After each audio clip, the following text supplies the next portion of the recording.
Hi guys, it's me Eza and welcome back to another video. Today we are going to be discussing the topic on black and white magic.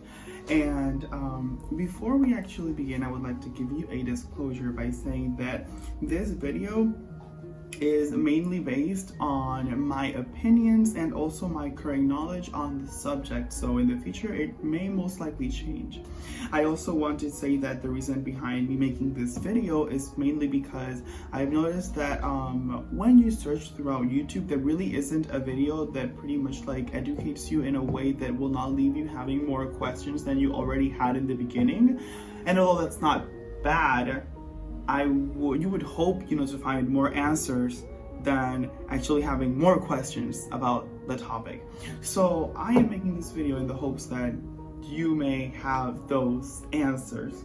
I hope that made sense. And before actually beginning the video, I wanted to say that I don't know, but like, whoa, there's a video that I can smell. Like, you guys, there's just something in the air, like, I don't know, just like, and like, oh, hold on, let me just, Jinkies, oh, what?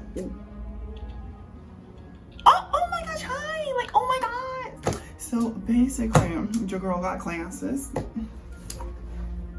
How do I look? Period. I look cute, don't I? Oh my gosh, I love these glasses. It makes my face look really cute. Anyways, back to the video. So in order to understand the topic on white and black magic, I feel like it's important to know what magic actually is. So I'm gonna answer a question that I've noticed that has been asked quite commonly, which is whether magic or witchcraft is good or bad. In order to answer this question, we need to understand that magic itself, witchcraft, is secular, meaning that it is not tied to any belief or religion. That basically means that not everybody who practices magic or witchcraft follows a specific set of beliefs. Most specifically, the Wiccan Rede, the Rule of Three, karma, or any of that sort. Now, that being said, what is magic exactly? So, depending on who you ask, the answer to what magic actually is may vary from person to person. But overall, to me, I tend to give everybody like the same definition, which is the manipulation of energy to make change happen. Now, I feel like sometimes you're just like, okay, but like, what does that mean? Which is completely okay. So what I like to tell people, although it goes like, it's contrary to what I believe, but I feel like it's simpler to understand this way. Magic is pretty much the creation of coincidences by sending out an intent, right? So this intent can pretty much be sent out in various forms. I think I have a video where I touch a little bit on it. I'm gonna leave it up there. But essentially, you can send out that intent via a prayer, a ritual, whether it be very long and detailed or very short and simple. It can be by lighting a candle, doing anything with that candle, by writing a petition, a sigil maybe, and any of that sort. Which, by the way, I have a video or a few videos on how to do a few things of what I said, such as sigils and petition papers. And yeah, so now that you already know what magic is, or at least to me, let's get into what white magic is. So again, definition may vary from person to person, but for me, white magic is essentially a form of magic that is used to cause positive changes, whether in your life or someone else's, right? And it basically focuses on benevolent outcomes and pretty much not do harm, whether it be, obviously purposely or, accidental. So this would mainly be done by pretty much stating with an incantation of some sort, or simply just adding wording to what you're doing that you don't want to do harm, or that you want to do as little harm as possible. Now, contrast to white magic, there is black magic, right? And again, same thing with, as I said before, the definition varies from person to person, but to me, black magic is essentially a form of magic that is used to cause negative changes. It focuses on malevolent outcomes, and it obviously, its main purpose is to do harm. Now, what are the differences between, those two? So mainly the differences between white and black magic is the intent behind what you're doing. So if you're doing a spell in order to cause harm, now harm can be interpreted in many different ways, such as, for example, me trying to mess with your free will, which I'll get a little bit into later on, or me literally like sending out something towards you or whatever. Let's say I'm mad at you and I wanna, I don't know, teach you a lesson so that your hair falls off or something like that. Essentially, that's obviously causing harm. Maybe you can even do something to yourself. I believe that when you're harming someone else, you're pretty much also essentially harming yourself. But yeah, I'm not gonna get too much into it. In terms of white magic, again, it focuses on healing, protecting, blessing. It's typically performed with consent, and with a positive intent. So you want to do good, for that one person, to yourself, or whatever it may be. Your intention is good, it's pure, and it's filled with love and light. Rather than with black magic, your intent is to harm, force, to intervene in someone's life. Mainly it's done without their consent, and it is performed against someone's will. Basically, you mess with someone else's free will, right? So in terms of intervening in someone's life, let's say they are currently meeting someone, right, and you're jealous or whatever, and you want them to simply just not be with that person because you like them. If you do something, obviously that would be considered black magic. Or let's say done without their consent, right? So for the most part, if you're going to cause a negative change in someone's life, environment, or whatever it may be, you obviously do not want to tell them, otherwise they're gonna attack you back in whatever form, shape it may be. However, you could also say that what if the person whom you want to, let's say, heal, right, or help in some way isn't able to give you the consent. If that is the case, then honestly, whatever you do really depends on your morals, what you believe in, and such. But it really depends on you. If you think that is something that you should still do, even if they can't give you their consent, honestly, do it. If it feels good to you and positive, do it. The only thing that I would advise is that if you're going to do something, to again state in your incantation, being what you're going to be saying, to state that you want to do no harm or as little as possible. Now, by harming, I don't necessarily mean, so that, I don't know, like little harm. I mean, so that, let's say that, if there comes a moment that someone, gets harmed in any way, shape, or form, not that they're gonna break a leg or cut themselves or any of that sort, but if something were to happen, well then may it be little to none. Overall, the rule of thumb that I tend to give is that the best way to know whether or not what you're doing is good or bad, which obviously, that is very subjective, because what you may deem as bad, I may deem as good, and vice versa. But for the most part, the best way to know whether what you're doing is good or bad, it depends on your judgment and the effects of what you are doing will have on someone else. Example, so let's say that with a love spell, right? Because we tend to associate love and love spells and stuff like that with white magic, would be considered white magic, right? But for the most part, remember when I said that you know, it is black magic has to do with you know, magic that's performed against someone's will, intervening in someone's life and done without their consent. So in terms of love spells that are directed towards someone in particular, if you were to do that, then for the most part you are going against their will, right? If they don't like you, they don't like you, period. So you performing a love spell that's directed towards someone you know, that can be called black magic, or a form of magic that is not, you know, of your own as well as their actual, you know, highest good. Another thing that I want to point out, that chaos doesn't always mean black magic, right?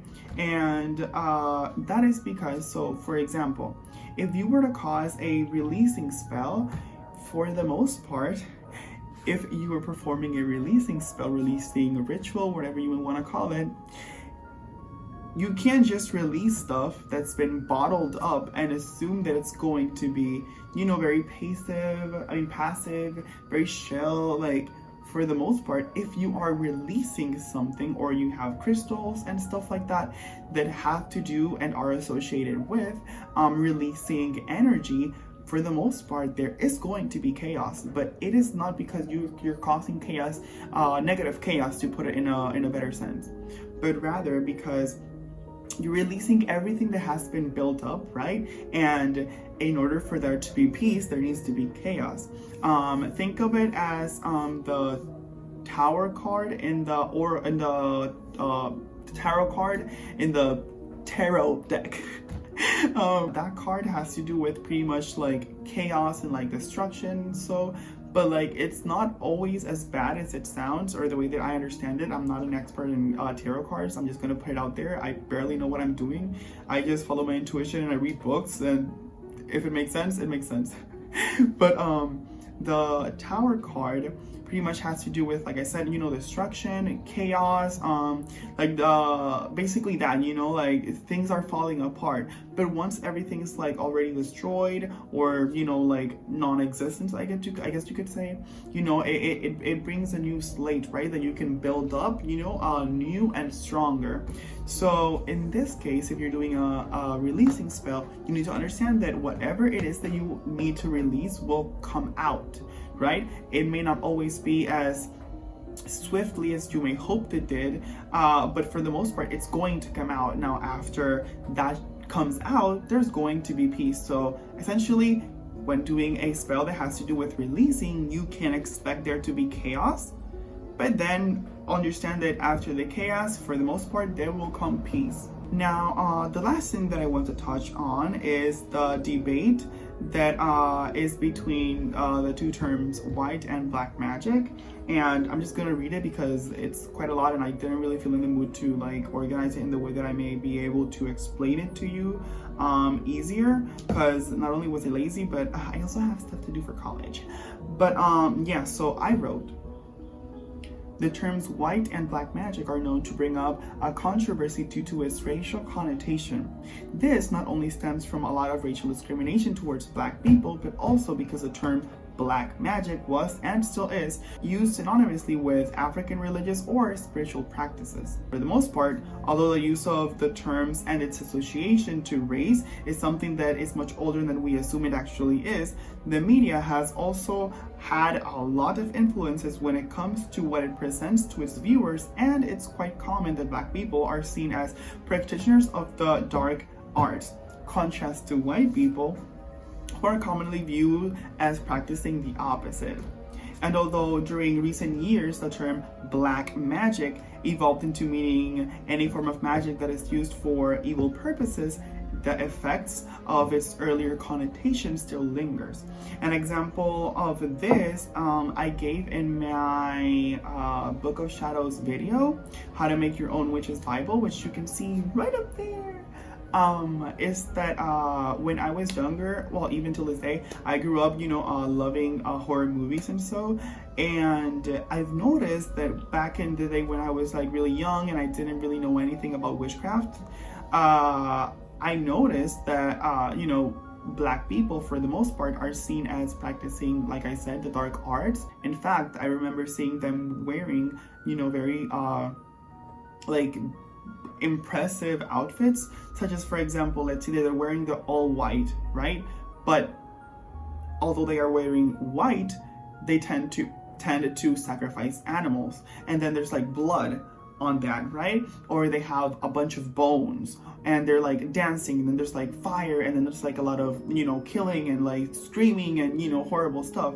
And that's pretty much what I grew up in, you know, thinking that Black people, for the most part, you know, practice, you know, only dark magic and like horrible stuff and such. And but contrast to that, I also grew up seeing, you know, movies where white people were seen practicing the opposite, therefore what would be considered white magic.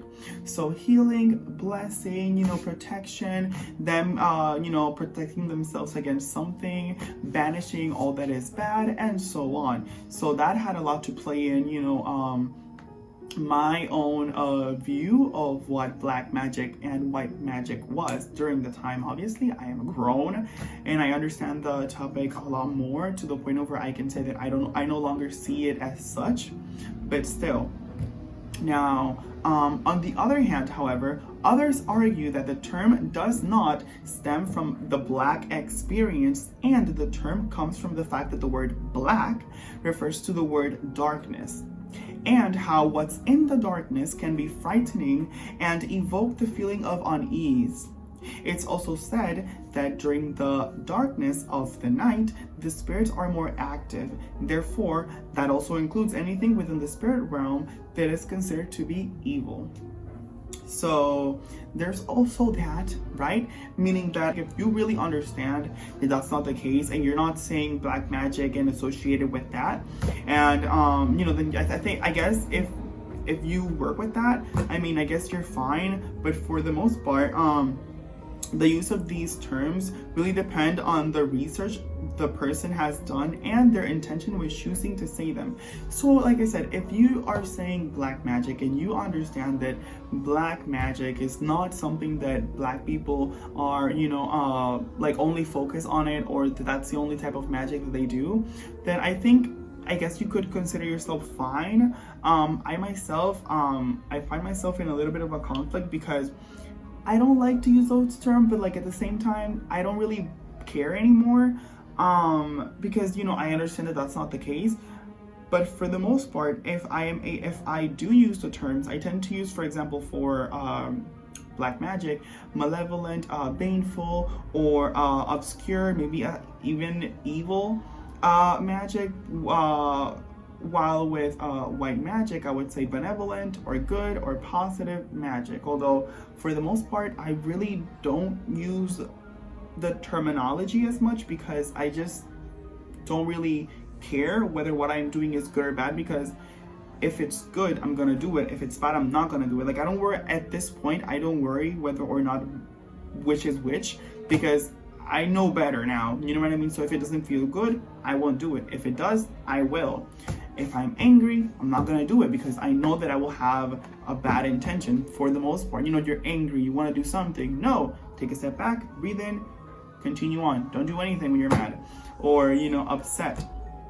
But yeah, for the most part, that's what I think. So yeah, if you guys have any questions, or if I missed something, I'm gonna leave it in the comment section below. But yeah, if you guys have any questions, concerns, doubts, suggestions, by all means, leave it in the comment section below. I would love to read it and maybe even have a discussion on what you think on what I said. And I hope that I answered a lot of you guys' questions, because I understand that this topic is a little bit confusing, especially even more so when you're starting out, when you're like actually really worried about like whether what you're doing is good or bad. But as a rule of thumb, for the most part, if what you're doing feels like you're not gonna be intervening in someone's life or messing with someone's free will, or, you know, anything that has to do with like that non-consensual, don't do it.